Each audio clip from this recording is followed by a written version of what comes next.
El título del sermón de esta mañana es Evidencias de un auténtico arrepentimiento. ¿Cómo saber si usted en verdad se arrepintió algún día? ¿Cómo saber si usted es cristiano? Bueno, si usted se ha arrepentido. ¿Cómo saber si usted se ha arrepentido? De eso trata hoy Santiago, que es una de las preguntas doctrinales más importantes que un cristiano debe de reconocer. Obviamente la salvación es por medio de la fe en Jesucristo, es por gracia de Dios.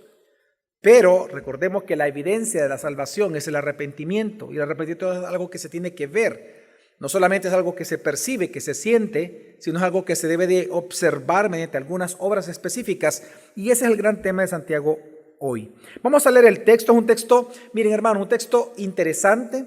Es un texto un poco difícil al inicio. Cuando uno lo lee es abrumante, porque hay 10 mandamientos en este texto, 10 órdenes directas de Dios para el pueblo, para las personas. Sin embargo, hay 3 grandes temas aquí.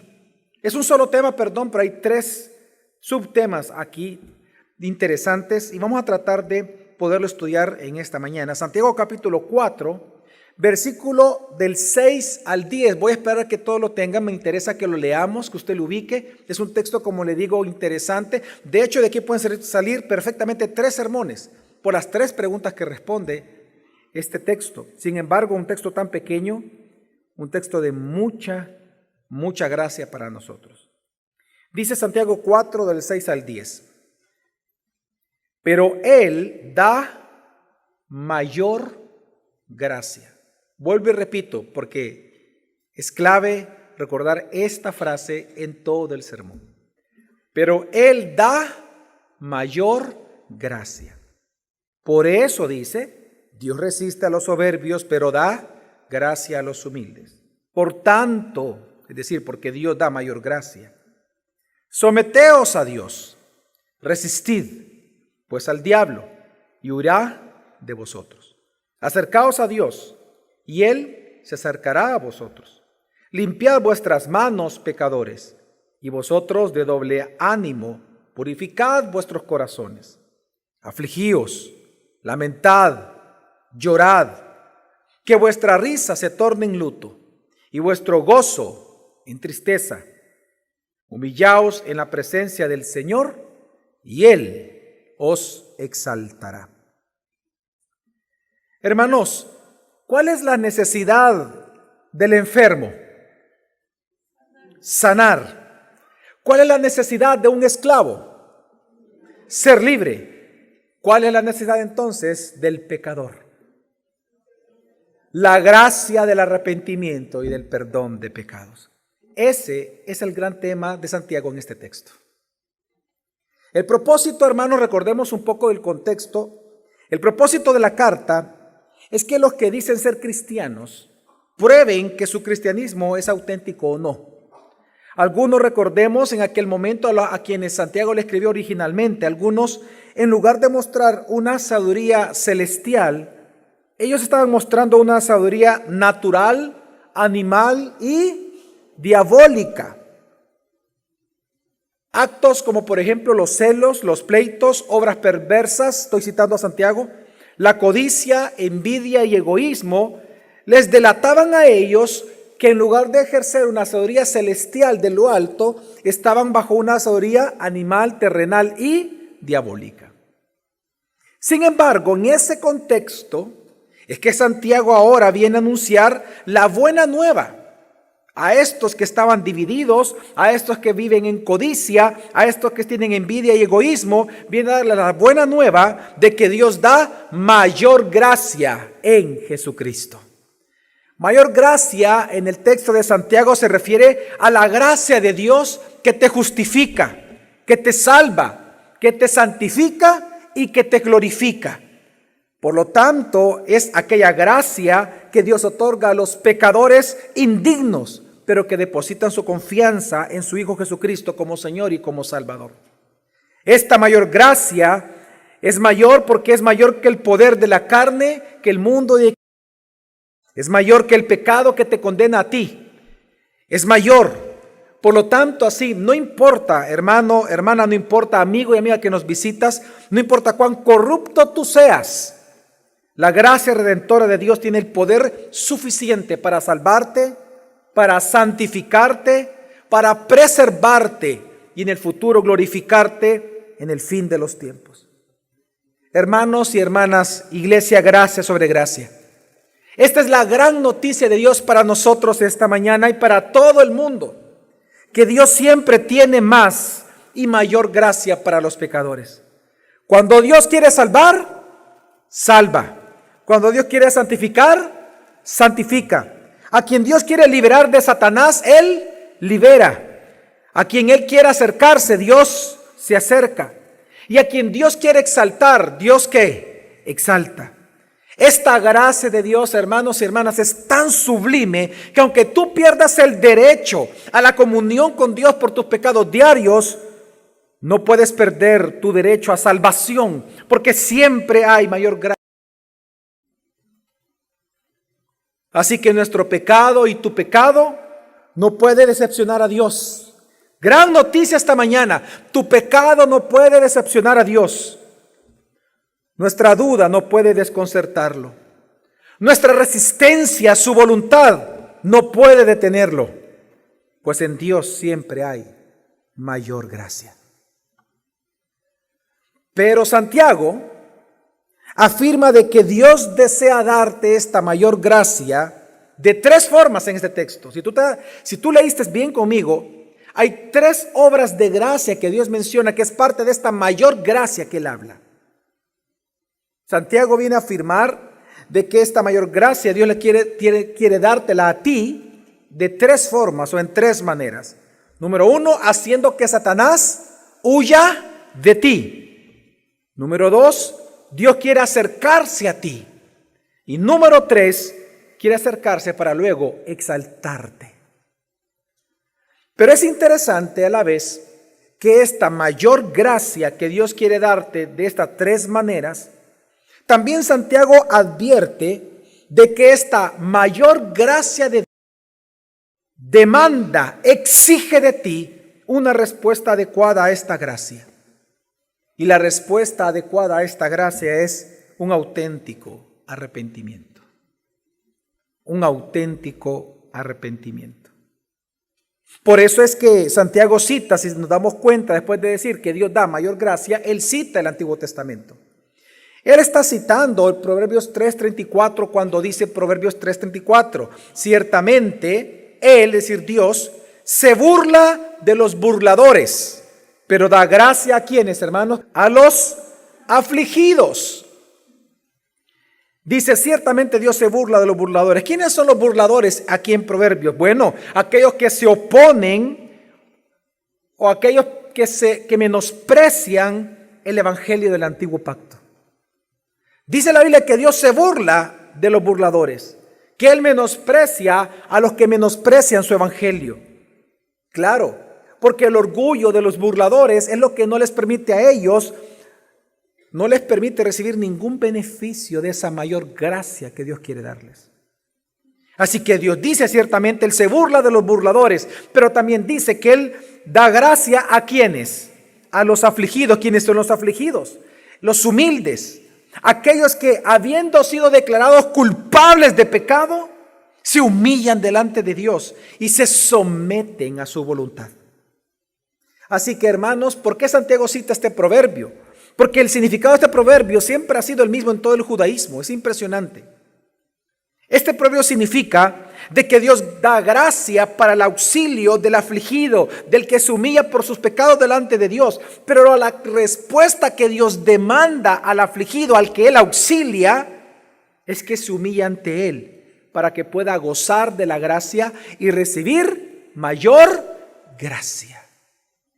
Este proverbio lo que significa es que Dios da la gracia de asistir y de auxiliar al afligido, Pero esta gracia de Dios demanda algo al afligido, al que está siendo auxiliado. Dios demanda algo: que te arrepientas de tus pecados.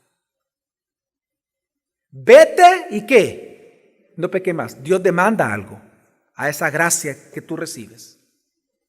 No peques más. Arrepiéntete. Y ese es el gran tema de Santiago acá. Así que es en este contexto es que la idea central entonces, hermanos, de los versículos 7 al 10, la idea central es que Dios te pide, en respuesta a estas tres promesas que Él te da, que Satanás huirá de ti, que Dios se quiere acercar a ti, exaltarte.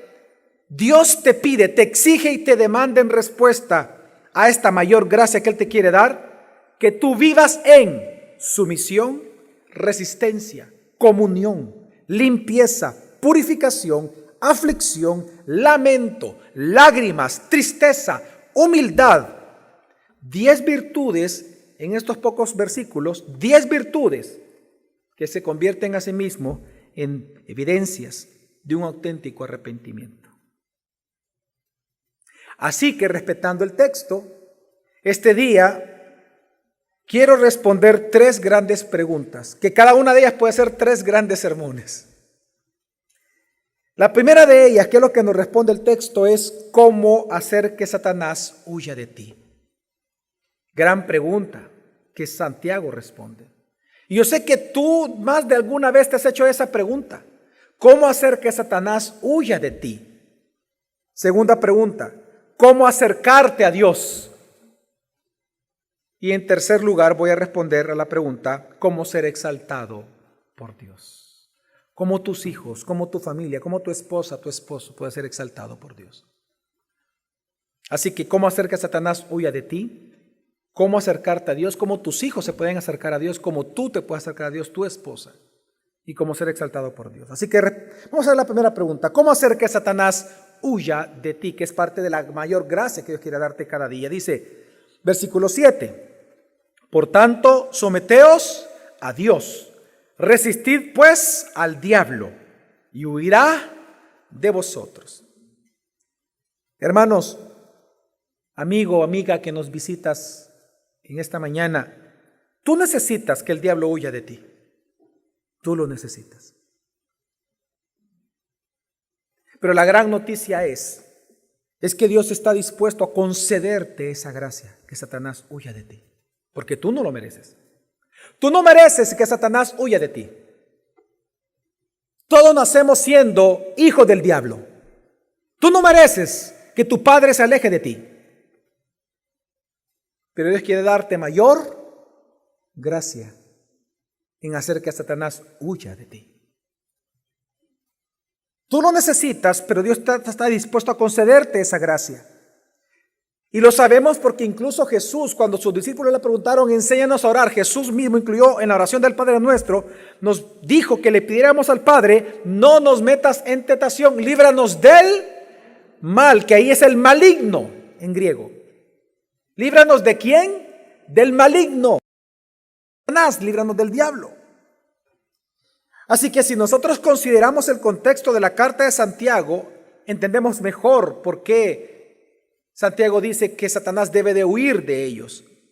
Y es que recordemos que en el contexto de la carta de Santiago se nos muestra, lo que está haciendo Santiago es mostrar que todas aquellas maquinaciones que hablamos la semana pasada de asesinatos políticos, ¿se acuerdan, hermanos? Esas maquinaciones de asesinatos políticos, esa violencia contra las clases sociales, esa envidia que había en estas iglesias, esta codicia, egoísmo dentro de la iglesia, Santiago está mostrando que estaban influenciadas todas estas acciones por el diablo. Y es interesante la palabra que ocupa Santiago, el nombre que le pone a Satanás. No le dice Satanás, ¿cómo le llama? Diablo, porque la palabra diablo o diabolo significa acusador y calumniador. ¿Qué es lo que estaban viviendo dentro de las iglesias? Calumnias entre esposos, de hijo con papá, papá con hijos, entre hermanos. Lo que Santiago está mostrando es que estas acusaciones, estas pleitos, estas divisiones, estas maquinaciones de asesinato, todo era una influencia del diablo. Y esto es importante reconocerlo porque El diablo es quien influye la cultura de todas las naciones, incluyendo la cultura salvadoreña. Él es el príncipe del mundo caído. ¿Sabes qué significa? Que esa sabiduría terrenal en la cual todos los que estamos aquí sentados hoy,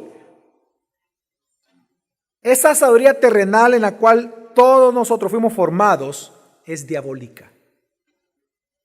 ¿Ya te diste cuenta que al colegio al cual tú fuiste o escuela nunca te enseñaron a cómo glorificar a Dios? ¿Ya te diste cuenta que donde tú estás trabajando, el trabajo no es para glorificar a Dios? No es el objetivo, ni siquiera está dentro del objetivo de la empresa.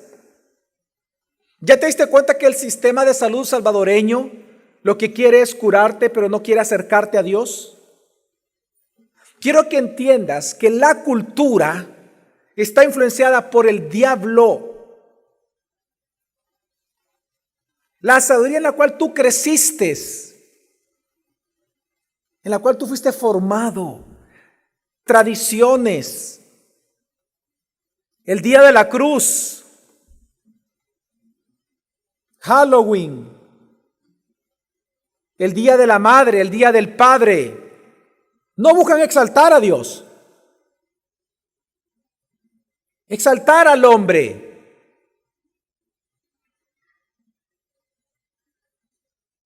Todo, piensa, cualquier sabiduría en la cual tú fuiste formado es diabólica. Por eso es importante hacer huir ¿a quién? Al diablo de nosotros. Por eso es que se nos ordena, y el primer mandamiento que vemos aquí que aparece es resistid. Resistid pues al diablo.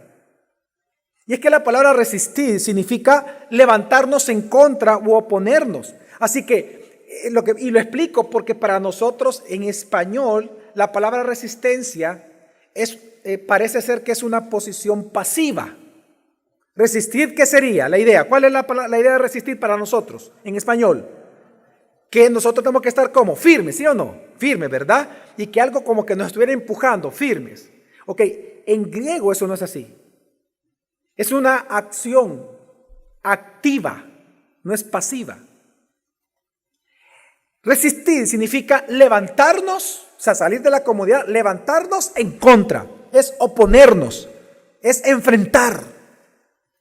Así que lo que la Biblia te está diciendo cuando dice resiste pues al diablo, es que oponte a las enseñanzas del difamador.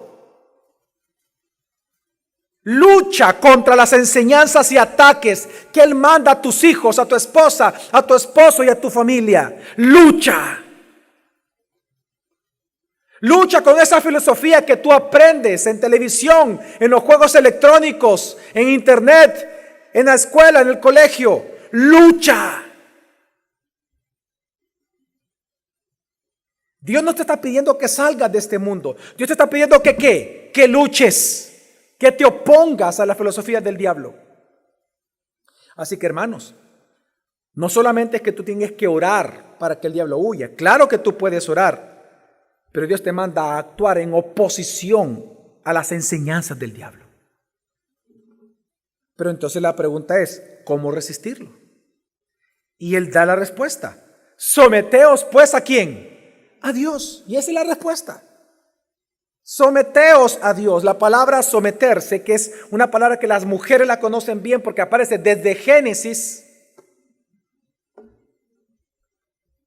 La palabra someterse es un término militar que significa ponerse por debajo del liderazgo de alguien que tiene un rango superior al mío. Así que lo que Dios está diciendo es algo claro y algo firme, hermanos. La manera de resistir al diablo es someternos al liderazgo de Jesús. Es la manera en que tú batallas contra Satanás, sometiéndote al liderazgo de Jesús.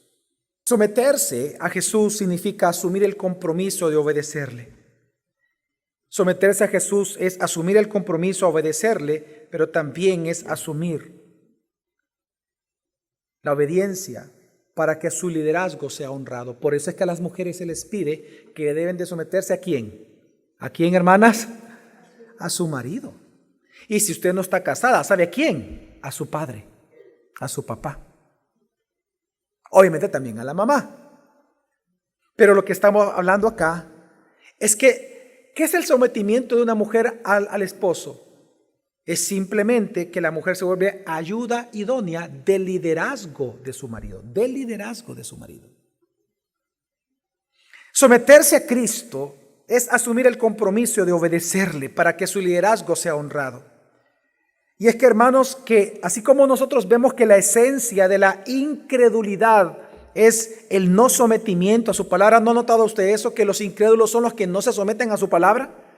Porque la esencia de la incredulidad es el no sometimiento a la palabra de Dios. Pero eso significa que la esencia del arrepentimiento es la obediencia. La esencia del arrepentimiento es la obediencia. Por eso la conversión es un giro de 180 grados. Antes no obedecías, hoy vas a obedecer. Por eso es que, hermano, la conversión a Cristo, si nos damos cuenta, realmente es un cambio de lealtad. Es un cambio de familia y es un cambio de reino. Hemos sido trasladados, dice el apóstol Pablo, del reino de las tinieblas, ¿a qué? Al reino de luz, al reino de Dios. Por lo tanto, es un cambio de lealtad, un cambio de familia y un cambio de reino. Por lo tanto, hermanos, si este cambio de lealtad en tu vida no se evidencia, es porque tú no eres convertido. Una vez más, la Biblia te dice, ¿quieres que Satanás huya de ti? Sométete a Dios. Sométete, es decir, asume la responsabilidad de obedecer a partir de ahora la palabra de Dios. Asume que tienes que vivir así. Obedece. Estudia la Biblia y obedécela. Porque si ese cambio de lealtad tuyo de servir a Satanás, al diablo,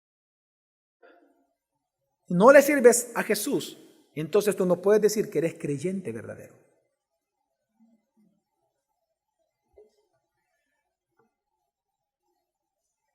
Y es que, hermanos, todos los que estamos aquí, no importa cuán bonitos sean, todos nacemos muertos espiritualmente, depravados totalmente. Eso significa que crecemos siendo enemigos de Dios y crecemos como hijos del diablo. Pues así como dice el apóstol Juan en su primera carta, que todo aquel que peca es porque es hijo del diablo. Por eso es que cuando alguien se arrepiente, hermanos, es que deja de servir al diablo para entonces comenzar a servir a Jesucristo. ¿Por qué creen ustedes que los cristianos servimos a Dios en las iglesias? Porque hemos cambiado nuestra lealtad. Ya no estamos sometidos al diablo para satisfacerlo en sus deseos. Hoy queremos agradar los deseos ¿de quién? De Dios. Por eso los cristianos servimos en las iglesias. Porque nuestra lealtad cambió. Porque nuestro corazón cambió. Amén, hermanos. Así que, hermanos, esa gracia de que el diablo huya de ti, vamos a ir resumiendo, esa gracia, esa mayor gracia de que el diablo huya de ti, demanda de ti algo, que resistas al diablo, pero sometiéndote a Dios primero. Y hermanos, ese ejemplo nos los dejó Jesús. Observa bien, escucha bien, por favor. Ese ejemplo nos lo dejó Jesús. Cuando Jesús fue tentado en el desierto, ¿qué hizo Jesús? ¿Qué hizo Jesús cuando él fue tentado en el desierto? ¿A qué se sometió él? A la palabra. Y por consecuencia, ¿qué hizo Satanás? Huyó. Es lo que Santiago está hablando. La manera en que Satanás huye de ti, la manera en que tú vas a hacer que Satanás huya de ti, como parte de la gracia de Dios, es que te sometas a Dios, a su palabra. Esto hace que tú reflexiones y te preguntes, hermano, hermana, amigo, amiga, ¿a qué o a quién tú realmente estás sometiendo las evidencias o según las evidencias de tu conducta? ¿A quién tú te estás sometiendo? Ok, la manera en que tú actúas frente a las personas, la manera en que tú actúas, por ejemplo, frente a las personas en el trabajo, la manera en que te relacionas con los demás, con tu esposa, con tu esposo y con otras personas de la iglesia. que tal vez a ti no te cae bien esa persona, pero cuando tú la ves, hola niña, ¿qué tal? Hola, ¿qué tal? Hola hermano. Y está esa hipocresía involucrada. ¿Qué tal hermano? ¿Qué tal hermana? Si esa es la manera en que esa es tu conducta, quiero que entiendas que eso es diabólico. Santiago lo está afirmando que es diabólico. Tú necesitas arrepentirte. Ya déjate de cosas. Ya déjate de excusas. Tú necesitas arrepentirte. Tienes que someterte a Dios. Así que, ¿cómo hacer que el diablo huya? Sometiéndote al liderazgo de Jesús. ¿No se han dado cuenta ustedes, hermanos? No es una regla general lo que yo voy a decir, pero es normal. ¿Cuántos de ustedes recién convertidos, y esto es lo normal, cuántos de ustedes recién convertidos enfrentaron durísimas pruebas después de su conversión al Señor? Levante la mano, los que ustedes dijeron, no, Satanás me quiere sacar de acá. ¿Cuántos de ustedes lo recuerdan? Levante la mano. Ok, eso es normal, ¿por qué? Porque al cambiar lealtad, ¿qué hace Satanás? ¿Qué va a intentar él? Recuperarte. Pero fíjate bien, ¿cómo es que él huye de ti luego de ciertos meses? Cuando él ve que tú eres, ¿qué? Leal a Cristo. Por eso es que al recién convertido le decimos, no creas que ahorita va a venir, hay gozo en tu corazón, estás alegre, pero prepárate que ahorita van a empezar un montón de pruebas en tu vida, lo más seguro. Satanás lo que quiere es que te decepciones, es decir, quiere recuperar tu lealtad. Pero si tú te mantienes firmes, ¿quién va a huir de esa persona? El diablo. Que es lo que vemos que hizo con Jesús. Así que es la manera de hacer huir a Satanás. Segunda pregunta. ¿Cómo acercarnos a Dios? ¿Cómo tú puedes acercarte a Dios? Dice versículo 8. Acercaos a Dios y Él se acercará a vosotros. Qué hermoso lo que estamos leyendo aquí. Qué hermosa promesa. Que el Dios santo y creador de todas las cosas quiere acercarse a ti, oh pecador. ¿Tú ya viste eso? ¿Acaso has reflexionado en esto, lo que están leyendo tus ojos? Que el Dios santo, el Dios creador, ante el cual nadie en su presencia puede estar sin verlo y permanecer de pie. Resulta que ese Dios santo y creador, Él quiere acercarse a ti, pecador. Cuán grande es la gracia de Dios. Pero entonces, ¿cómo acercarnos a Dios? Porque dice, acercaos a Dios. Él quiere que tú te acerques, pero ¿cómo? Y Él va a dar 6 mandatos, 6 demandas. Esta gracia de Dios, esta mayor gracia, esta parte de la mayor gracia de Dios para tu vida, que Él quiere acercarse a ti, demanda de ti 6 cosas. 6 acciones que te llevarán a gozar de esta gracia. Y la primera de ellas es, acercaos a Dios. Acercaos a Dios. La palabra acercarse, hermanos, en toda la Biblia, cuando usted lea, porque hay muchísimos versículos que hablan de acercarnos a Dios. De hecho, si usted recuerda el Antiguo Testamento, Dios a través de los profetas muchas veces, casi ese era el mensaje casi unificado de todos, es acérquense, vuélvanse a mí, regresen a mí. Acercarse en la Biblia es un sinónimo de humillarse ante el Dios Santo, pero reconociendo nuestros pecados. Acercarse a Dios es buscar al Dios Santo para gozar y experimentar el perdón de nuestros pecados y por lo tanto gozar de una intimidad con Él. Por eso es que este mandamiento acercaos aparece en toda la Biblia. Dios le dijo a Abraham que se acercara. Dios le dijo a Moisés que se acercara cuando le habló ¿desde dónde? ¿Se acuerdan ustedes? ¿Desde dónde le habló Dios a Moisés? Desde la zarza ardiente. Y Dios que le dijo, acércate. ¿Qué es lo que dijo Jesús a sus discípulos cuando los discípulos estaban alejando? Jesús, dejaos que ¿qué? Que ellos se me acerquen. Porque de ellos es el reino de los cielos. No solamente Jesús estaba diciendo literalmente que Dios es el reino de los cielos, hay un misterio involucrado, sino que también está diciendo que todos aquellos que se humillan delante de Dios y que le piden perdón a Dios por sus pecados en arrepentimiento, ellos son como niños en el reino de los cielos. Acercarse a Dios en la Biblia es humillarse delante de Dios, ante el Dios Santo, reconociendo los pecados, buscando su perdón para gozar de su intimidad. Por eso el Salmo 145, entre muchos versículos que puede haber en la Biblia, escogí este, versículo 18 dice: el Señor está cerca de todo lo que le invocan, de todo lo que le invocan en verdad. ¿Te das cuenta? La gracia, pero a la vez está la demanda que la gracia hace. Dice, el Señor está cerca, pero ¿de todos? No, ¿de quiénes? De los que le invocan. Así que claramente cuando Santiago dice acercaos a Dios, ¿cuál es el tema de Santiago? El tema es arrepentimiento.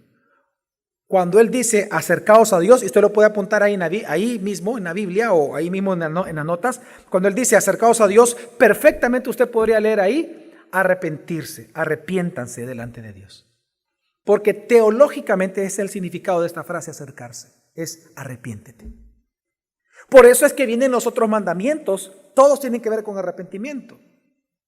El primero de ellos vimos cómo acercarte a Dios. Primero dice, acércate tú a Él, es decir, arrepiéntete. ¿Cuáles son los siguientes mandatos que vemos en el texto? Dice, limpiad las manos y purificad los corazones. Dice así el versículo 8, limpiad vuestras manos, ¿cómo llama? Pecadores, que está hablando de inconversos. Y vosotros de doble ánimo, purificad ¿qué? Vuestros corazones.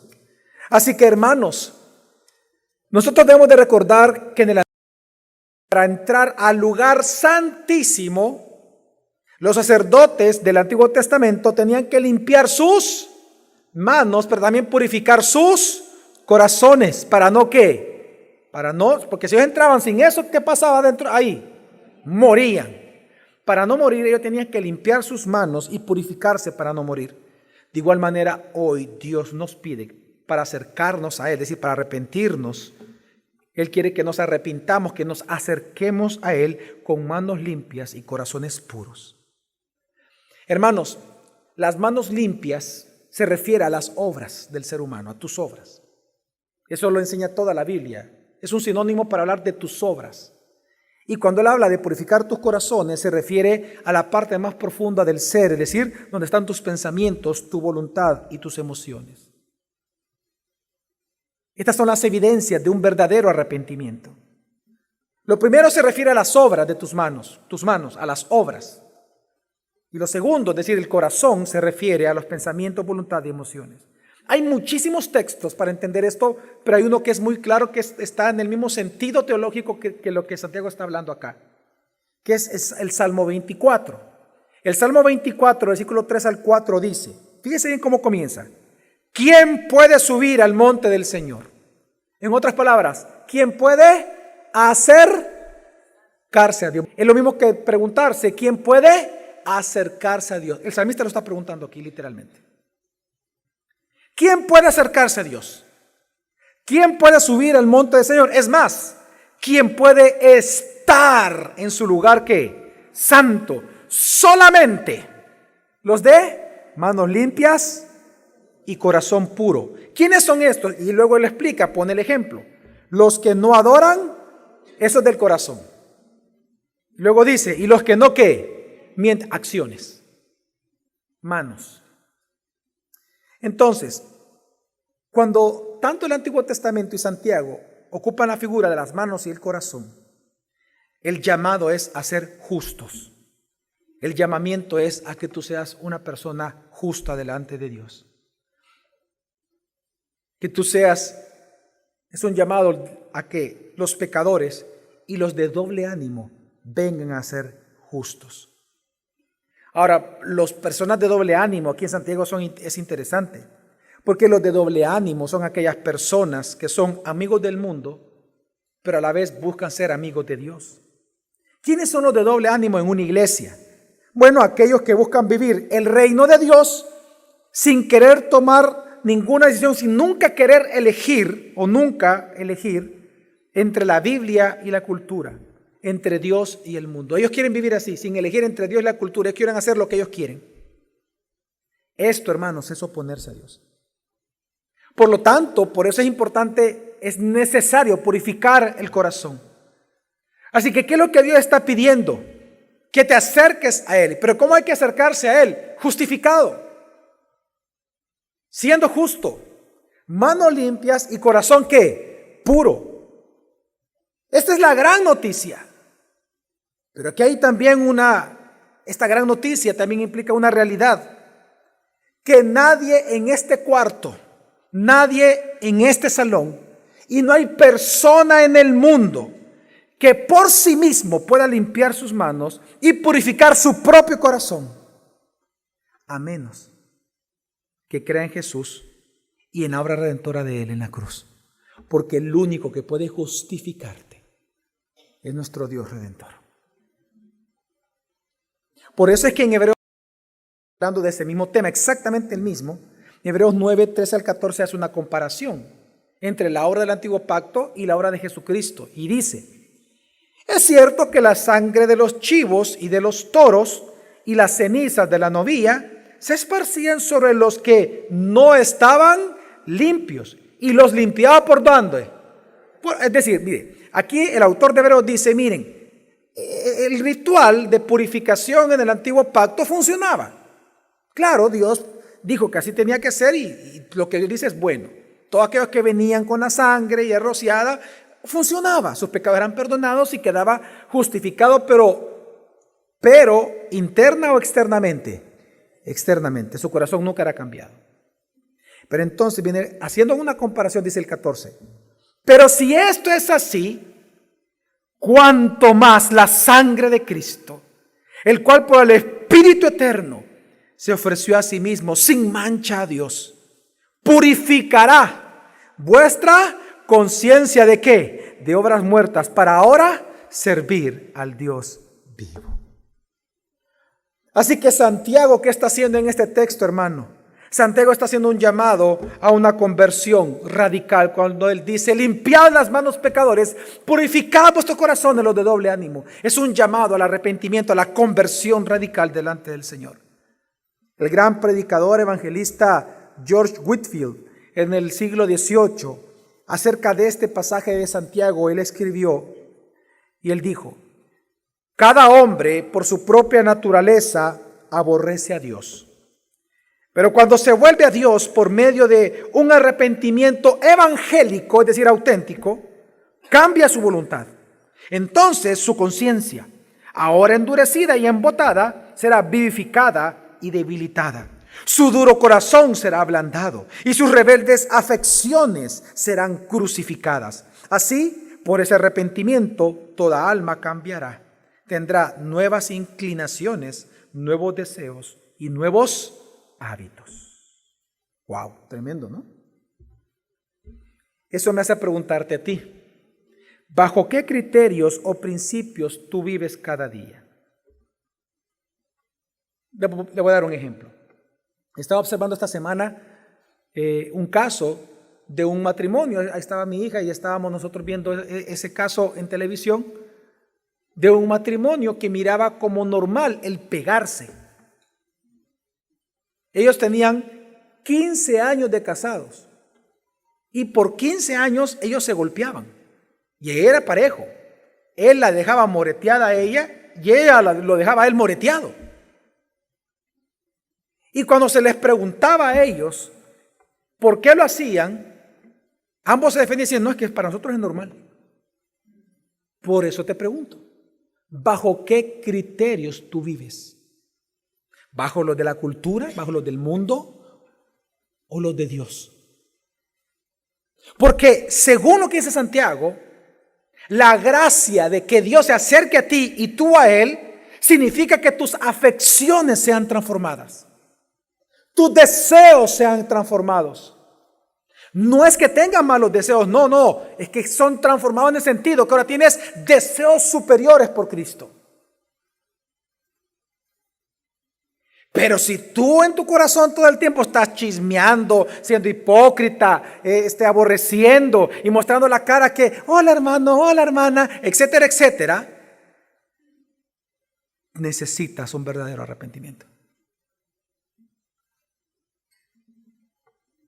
¿Bajo qué principios tú usas el dinero? Recuerda el contexto de esta carta, codicia. Eran muy codiciosos ellos y estaban matando por codicia. ¿Cuántos de ustedes, no levantes su mano, pero cuántos de ustedes ni siquiera ofrendan a Dios? Porque piensan que eso es un invento, es un negocio de los pastores o de las iglesias. ¿Sabes qué? Ya basta, hombre. Ya basta de estar acusando a la iglesia, a los pastores, de tu propio pecado. Eso se llama codicia. Deja de estar acusando a los demás de un pecado interno que hay en tu propio corazón. Arrepiéntete, oh pecador. Limpia tus manos, pecador, y purifica tu corazón de doble ánimo. Que quieres estar en el reino de Dios, pero a la vez querer vivir el reino de Dios bajo los principios del mundo. ¿Cómo tú usas tu tiempo? ¿Bajo qué criterios principios tú usas tu cuerpo? ¿Bajo qué criterios tú usas tus ojos? Limpiad. ¿Cuáles son los siguientes mandamientos que vemos aquí para acercarnos a Dios?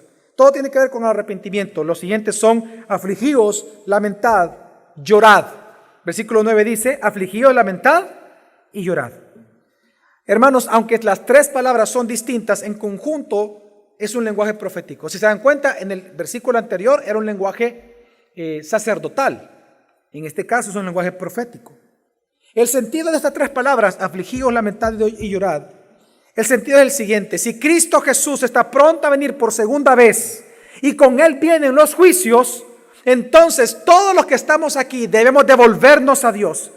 Y también si Cristo va a venir por segunda vez y con Él vienen los juicios, entonces no se va a permitir que los cristianos tengan una vida despreocupada acerca de sus propios pecados. Por eso Dios pide que te lamentes todo el tiempo, que te lamentes todos los días, que aflijas tu alma todos los días y que llores todos los días. Porque la aflicción, lamento y lloro son los acompañantes de un verdadero arrepentimiento. Y te lo voy a demostrar. ¿Se acuerdan ustedes cuando Jesús iba cargando la cruz, hermanos? Dice la Biblia que unas mujeres que le acompañaban se le acercaron y que ellas estaban llorando por Jesús. Cuando Él cae por segunda vez, las mujeres se le acercan, le limpian el rostro llorando por Jesús. En ese contexto Jesús les dice, y vamos a leerlo de Lucas capítulo 23 del 27 al 29 dice, está en pantalla y dice: y le seguía una gran multitud del pueblo y de mujeres que lloraban, y número 2 que se lamentaban por él. Pero Jesús, volviéndose a ellas, les dijo: hijas de Jerusalén, no lloréis por mí, llorad más bien por vosotras mismas y por vuestros hijos, porque aquí vienen días. Y habla de los días del juicio. Hermano, afligíos, lamentad y llorad. Es una clara mandamiento de Dios, claro llamamiento de Dios a que te arrepientas hoy, considerando las consecuencias futuras o escatológicas de tu comportamiento, de tus malas acciones hoy. Tú tienes que pensar que todo lo que tú haces hoy tendrá una consecuencia posterior. Afligíos, como lo vimos anteriormente en el proverbio que leímos, la palabra afligíos significa miserable. Se refiere al quebrantamiento de espíritu por haber pecado y violado la palabra de Dios con nuestros actos. Un verdadero cristiano, alguien que es verdaderamente arrepentido, ¿sabe qué hace cuando peca? Se aflige. Se siente miserable. Y busca a Dios y dice: perdón, Señor, porque he pecado. He violado tu ley, he violado tus mandatos. Tú me has rescatado y yo no he respetado a mi esposa. Yo no he respetado a mi esposo. Perdón, Señor, porque me he deleitado viendo pornografía. Perdón, Señor, porque me he deleitado mintiendo. Perdón, Señor, porque he sido un hipócrita, saludando a personas que no me parecen. Y sin embargo, yo lo sigo haciendo. Como que si les amo, cuando no los amo. Perdón por no amar a tu iglesia. Perdón, Señor, porque tú me has salvado, pero yo no ofrendo. Perdón, Señor, porque tú me has salvado, yo no te sirvo en ningún ministerio. Vivo para mí mismo. Estoy centrado solamente en mí. Perdón, Señor. Esa es la aflicción. Es sentirte miserable por haber pecado delante de Dios. La palabra lamentar es una palabra de uso fúnebre. Es una palabra que se refiere que así como tú y yo nos acongojamos cuando un ser amado muere, así tenemos que acongojarnos cada vez que nosotros pecamos ante Dios.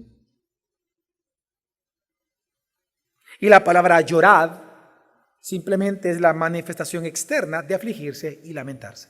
Son 3 palabras proféticas de uso fúnebre también. Siguiente mandamiento, ¿cómo acercarnos a Dios? Y por último, ¿qué dice? Versículo 9, que vuestra risa se torne en luto y vuestro gozo en tristeza, es decir, estén tristes. Ahora voy a hacer una aclaración y creo que ya entendimos el punto.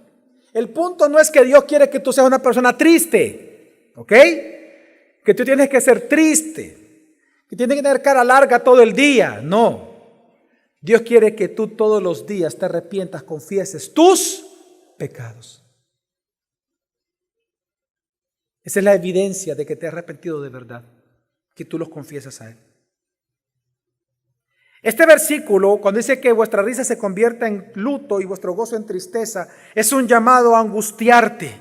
Es un llamado a que tú te arrepientas por los deseos de los ojos, los deseos de la carne y la vanagloria de la vida, por la que algunas veces tú caes y luchas. En otras palabras, en resumen, este versículo lo que está diciendo es: confiesa cada día tus pecados a Dios. Así que en este texto, hermanos, de manera general, la gracia de que Dios se quiera acercar a ti exige de los pecadores que se acerquen a Dios contritos y humillados por sus pecados, porque un corazón contrito, humillado, jamás Dios lo va a despreciar. Por lo tanto, tienes que acercarte a Dios confiando en Jesús como Dios y como Salvador. Pero a la vez, esta gracia de Dios del acercarse a nosotros nos exige a los cristianos. Ya hablamos de los inconversos, pero este versículo tiene una aplicación para nosotros los cristianos también. A la vez, esta gracia de Dios, de que Él ya está cerca de ti, te exige a ti como cristiano a considerar las consecuencias de tus acciones pecaminosas y abandonarlas. Quiero que leas conmigo 1 de Pedro, capítulo 4, del versículo 3 al 7. Al 3, 7 y 11 va a estar en pantalla, pero quiero que veas a qué me refiero con este llamamiento que Dios está haciendo también en este texto. Dice el apóstol Pedro, que es otro de los que habla este mismo tema que está hablando Santiago, de hecho, y cita, de hecho, el mismo texto de Proverbios. Dice: ya basta que en el pasado ustedes hayan desperdiciado el tiempo. ¿Qué es para Dios que tú desperdicies el tiempo? Por ejemplo, ayer fue día sábado. Usted ocupó el tiempo, lo desperdició. Veamos el criterio de Dios, no el de la cultura salvadoreña, el de Dios. Ya basta que en el pasado ustedes hayan desperdiciado el tiempo haciendo lo que agrada a los incrédulos. Vivían para sus vicios, malos deseos, borracheras, luego ¿qué dice? Y fiestas como desenfrenadas. Y para adorar ¿a qué? A sus ídolos detestables, codicia, egoísmo, envidia. Versículo 7. Ya se acerca el fin de todas las cosas. Dice, porque Jesús viene por segunda vez. Dice, por tanto, ¿sean qué? Serios. Porque Cristo viene por segunda vez. Sean serios. ¿Qué es ser serios? Responsables ¿en qué? En la oración. Versículo 8. Sobre todo, aquí viene ¿qué es ser serio? Y en otras palabras, ¿qué no es desperdiciar el tiempo, hermano? Dice, versículo 8, sobre todo, ámense en gran manera unos a otros, porque el amor cubre muchos pecados. Recíbanse unos a otros en sus casas. ¿Pero cómo? Sin hablar mal de nadie. Es decir, no se reúnan para chismear, hombre. Ese es el sentido del texto. No se reúnan para chambrear. Cada uno de ustedes ha recibido algún don de Dios. Esto no es perder el tiempo. Úsenlo para servir a los demás. Sean fieles administradores de los diferentes dones. El que habla, que lo haga como el que habla las palabras mismas de Dios. El que presta algún servicio, que lo haga como el que tiene fuerza de Dios para hacerlo. Así, en todo lo que ustedes hagan, Dios será alabado por medio de Jesucristo, a quien le pertenece la gloria y el poder para siempre. Amén. ¿Qué es lo contrario a desperdiciar el tiempo, según este texto?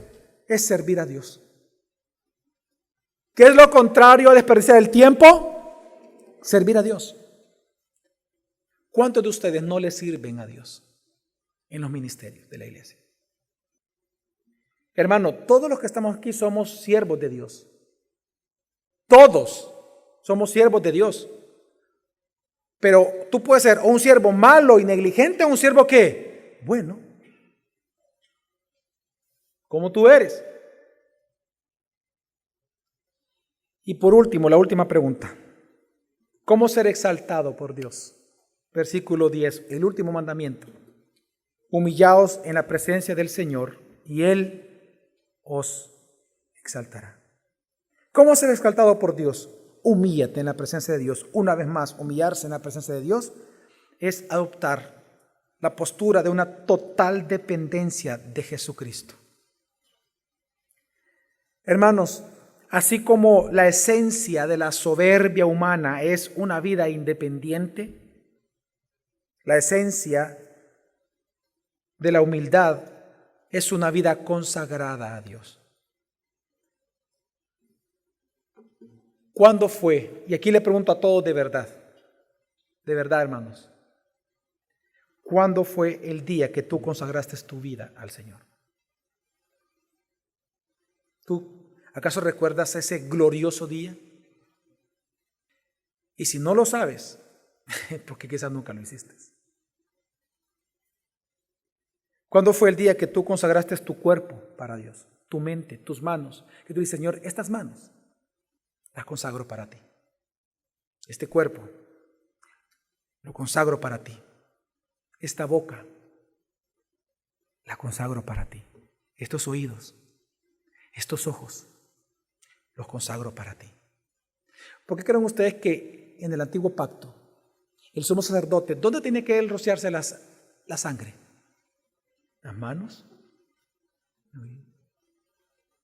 Todo el cuerpo. Porque todo él tenía que estar ¿qué? Consagrado para Dios. Y tú eres sacerdote.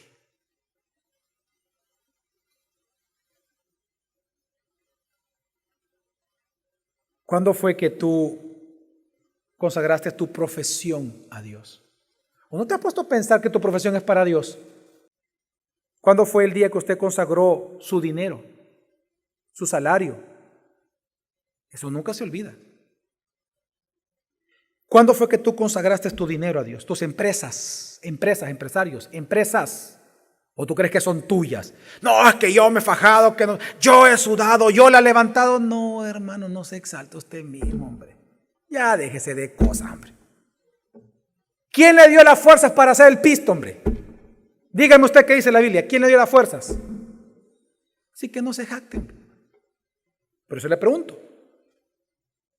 ¿Cuándo fue la vez que usted consagró sus empresas a Dios? Su profesión, su salario. El que se humilla será exaltado, es lo que estamos leyendo aquí, levantado por Dios en la resurrección. Eso significa exaltado, por si usted se pregunta, ¿qué es exaltado? Ser levantado en la resurrección. Por eso es que está dentro del tema del arrepentimiento. Jesús dijo, bienaventurados los pobres de espíritu, porque de ellos es el reino de los cielos. Es lo que está hablando acá. Humillaos en la presencia de Dios y Él los exaltará. Así que, hermanos, esta gracia de que Dios te exalte en el futuro te demanda a ti primero que te humilles delante de Dios, es decir, que adoptes una total dependencia de Él y de su voluntad para que sea exaltado cuando fuere tiempo. Hermanos, como dice la Escritura, pero Él da mayor gracia. Por eso dice, Dios resiste a los soberbios, pero da gracia a los humildes. Hermanos, yo le pido a todos ustedes que en estos 10 mandamientos o estas 10 evidencias de un auténtico arrepentimiento, usted lo puede examinar en usted mismo. Y si no están en usted, este es un buen día para que usted se arrepienta delante del Señor y ruegue por su salvación. Vamos a orar.